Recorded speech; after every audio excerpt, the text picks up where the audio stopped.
ভাইরা আমার, আল্লাহ তাআলার কাছে আপনি যে কোনো আমলের বিনিময় পেতে হলে সর্বপ্রথম শর্ত হলো আপনার মধ্যে ঈমান থাকতে হবে। কি থাকতে হবে ভাই? ঈমান থাকতে হবে।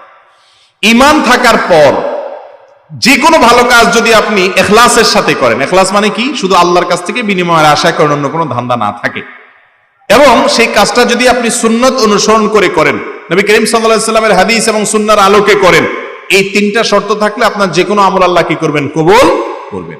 এখন একজন ব্যক্তি সে ঈমানদার, হয়তো নামাজের ত্রুটি গাফিলতি আছে, সে যদি সেবামূলক কাজ করে, মানব সেবা করে, মানুষের উপকার করে, ত্রাণ দিয়ে বেড়ায় এবং অভয় মানুষের পাশে দাঁড়ায়, অসুস্থ ব্যক্তির শুশ্রূষা করে, তাকে সেবা দেয়, চিকিৎসা দেওয়ার চেষ্টা করে, হেল্প করে, সহযোগিতা করে, তাহলে তার এই ভালো কাজগুলোর বিনিময়ে আল্লাহর কাছে সে পাবেন ওই যে তিন শর্ত যদি থাকে, ঈমান যদি থাকে, আল্লাহর কাছ থেকে বিনিময়ের আশা যদি থাকে, এবং আল্লাহ নবী সাল্লাল্লাহু আলাইহি ওয়াসাল্লামের পদ্ধতির বাইরে গিয়ে যদি না করে, হারামে যদি